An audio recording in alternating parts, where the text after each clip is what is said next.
I found a love for me. Habib Rasulullah, Sidna Nabi. He came to this world. Donc surtout regarde bien la vidéo jusqu'à la fin parce que vraiment je vais te donner des choses très importantes, des invocations, des sunnas, des traditions du prophète et des astuces qui seront pour toi d'une très grande utilité, Inch'Allah, je l'espère, ou alors peut-être que ça va pas te servir, c'est à toi de voir.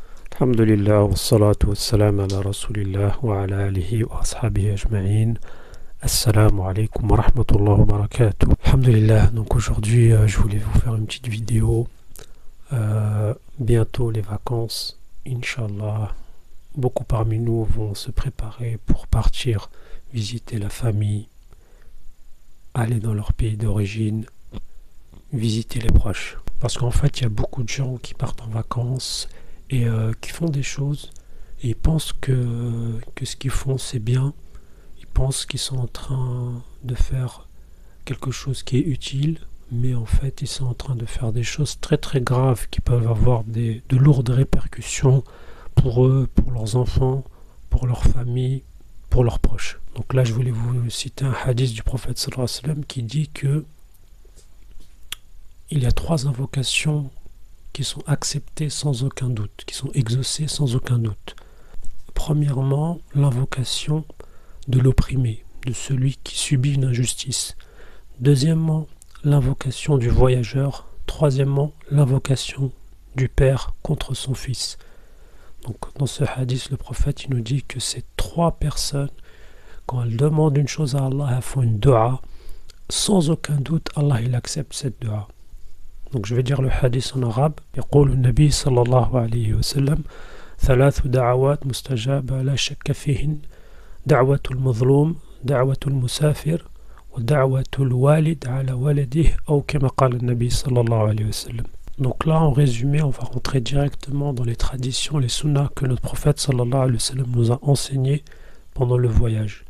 Donc avant d'aller en voyage déjà ce qui est bien c'est de faire la prière de la consultation, salatul istikhara. Donc je ne vais pas rentrer dans les détails, il y a des livres qui sont faits, il y a des détails, des explications qui sont faites par les savants. Donc essayez de voir dans les livres. Ensuite, il y a les invocations qu'on fait avant, quand on démarre le voyage, que ce soit l'invocation du voyageur, l'invocation de la monture, quand on monte dans notre véhicule ou quand on monte dans l'avion, des invocations qui sont faites. Il y a des livres, des petits livres de dua. Dans ces 2 livres, tout est expliqué. Les duas sont écrites en arabe et en français, donc achetez ces petits livres, ils sont pratiques, vous pouvez les prendre avec vous. C'est des livres qui coûtent 1 ou 2 euros. Et comme ça, vous pourrez directement lire ces invocations si vous ne les connaissez pas par cœur. Si on ne sait pas lire l'arabe, on peut les lire directement en français. Inch'Allah, Allah il va accepter. Et même, il y a aussi la phonétique. Donc, on peut lire en phonétique, mais c'est important quand même de préférence de les lire en arabe. Il y a aussi une tradition du prophète sallallahu alayhi wa sallam. Quand on est en voiture, on roule dans les montées, de dire Allahu Akbar, répéter Allahu Akbar, Allah est le plus grand. Et quand on est dans des descentes, on dit Subhanallah, Subhanallah, pureté, perfection, Allah. On s'arrête à un endroit, quand on est en voyage, des fois on s'arrête dans des parkings pour se reposer. Le prophète sallallahu alayhi wa sallam nous a enseigné une invocation. Au moment où on s'arrête, on va poser le premier pied, on dit 3 fois A'udhu bi kalimatillahi tammati min sharri ma khalaq. Ce qui veut dire en français, je me mets sous la protection des paroles parfaites d'Allah contre le mal de ce qu'il a créé. Donc on dit cette invocation 3 fois et Allah subhanahu wa ta'ala, toute la durée qu'on va rester dans cet endroit, on aura une protection d'Allah. Alhamdulillah, on sait qu'en voyage, Allah subhanahu wa ta'ala nous a facilité, on peut regrouper les prières, on peut faire salat al-dohr avec salat al-asr et salat al-maghrib avec salat al-isha. Et les prières de 4 unités de prière, on les réduit à 2 unités de prière. Il y a encore beaucoup de choses. Vous pouvez lire dans les livres de hadith sur les portes sur le voyage. Il y a énormément de hadiths. Les savants, ils ont beaucoup conseillé sur ce sujet-là. Donc si vous voulez plus de renseignements, n'hésitez pas, vous avez tout ce qu'il faut. Maintenant, je voulais rentrer sur quelques conseils, maintenant plus sur la vie pratique quand on part en voyage. En ce qui concerne les cadeaux, en fait, c'est normal, on a envie d'acheter des choses, faire des cadeaux à nos familles, à nos proches. Donc on commence à acheter, on va au marché, on va au magasin, on commence à acheter des cadeaux. Ah, un tel, je vais lui acheter ça, un tel, je vais lui acheter ça. Ah, lui, il va pas aimer ça, je vais lui prendre ça. Et c'est un véritable casse-tête, on perd énormément de temps.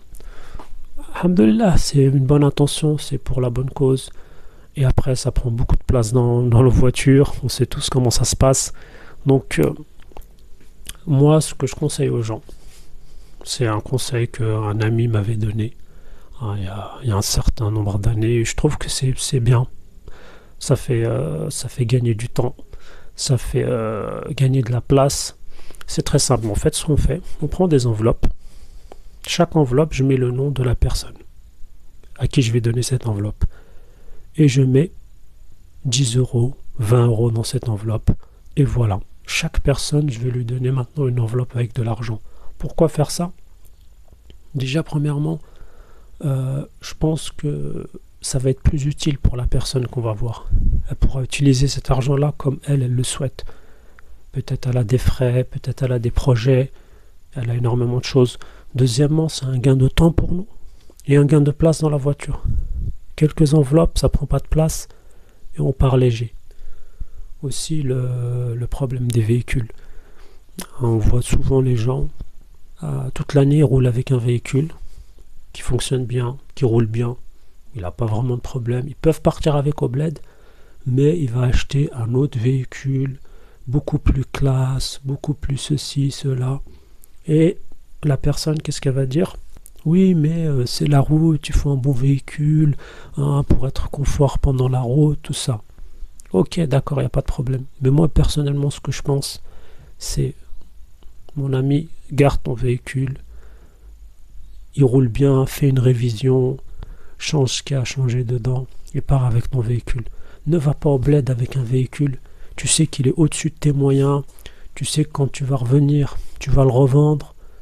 Non, c'est pas bon, parce qu'on va partir dans notre pays et on va donner une image de notre niveau de vie qui n'est pas réel. Il faut être simple. Les gens dans nos pays, c'est des gens qui sont souvent modestes. On connaît très bien, il y en a beaucoup qui sont dans la difficulté, qui sont dans la misère. Souvent, ils ne travaillent pas. Ils ont des difficultés financières. Donc, est-ce qu'on pense qu'en venant comme ça avec des choses de luxe, des vêtements de luxe, une apparence luxueuse, est-ce que c'est une solution ça pour nos familles? Déjà pour nous c'est pas bon, mais même pour eux. Moi ce que je conseille c'est vraiment soyez vous-même, restez simple. Et même plus, c'est pas soyez vous-même, rabaissez-vous, abaissez-vous au niveau de vie des gens de votre pays. Soyez modeste, habillez-vous comme eux, mangez comme eux, soyez simple, et c'est plus proche de la tradition de notre prophète Mohammed sallallahu alayhi wa sallam. Sûr, quand on part dans notre pays, ce qui est très important, c'est visiter nos familles, silat al-arham, c'est-à-dire respecter, toujours garder les liens de parenté, les oncles, les sœurs, les frères. Mais on n'oublie pas aussi qu'on est parti en vacances, nos enfants, nos femmes, ils veulent profiter, ils veulent visiter, ils veulent s'amuser. On emmène nos enfants, nos femmes, visiter la nature, les beaux lieux, en respectant les règles de l'islam. On va à la plage, avant de partir, bien sûr, contrôler ses papiers. Ne pas oublier ses papiers, que ce soit ses passeports, les pièces d'identité, les billets, papiers du véhicule. Juste pour la petite histoire, moi, personnellement, ça m'est arrivé. Je suis parti au pays, j'ai fait des milliers de kilomètres. J'ai passé la douane, tout ça, j'arrive au pays. Je me rends compte qu'en fait, j'ai pas mon assurance. En fait, j'ai l'assurance de l'année qui est passée. Alhamdulillah, Allah il a facilité. J'ai été contrôlé plusieurs fois, mais avec les invocations, avec le dua, Inch'Allah, Allah il a arrangé les choses. Mais pour pas tomber dans cette situation, c'est important de vérifier avant. Pour finir, pour pas faire trop long, la chose la plus importante avec vos familles et avec les gens au pays, faites le rappel. Motivez les gens pour la religion, motivez les gens pour la pratique de de notre tradition, de notre prophète sallallahu alayhi wa sallam. Il faut que les gens ils comprennent que cette vie-là, c'est qu'un passage et que la vraie vie, c'est la vie après la mort. Il faut qu'on motive les gens à respecter la religion, à faire le bien, à se sentir bien dans cette religion. Et ça, c'est notre responsabilité. J'espère que vous avez profité de ces quelques conseils. Surtout, mettez-les en pratique, transmettez-les aux gens, partagez cette vidéo-là si vous en avez profité. Ou sinon, si vous n'avez pas profité, peut-être la prochaine fois, abonnez-vous à la chaîne. Faites beaucoup d'invocations pour la communauté, pour le monde entier. Qu'Allah nous guide, qu'Allah nous mette sur le droit chemin. Assalamu alaikum wa rahmatullah. I found a love for me, Habib Rasulullah, Sidna Nabi. He came to this world, peace be to thee, Habibi khair al-khalq al-kull.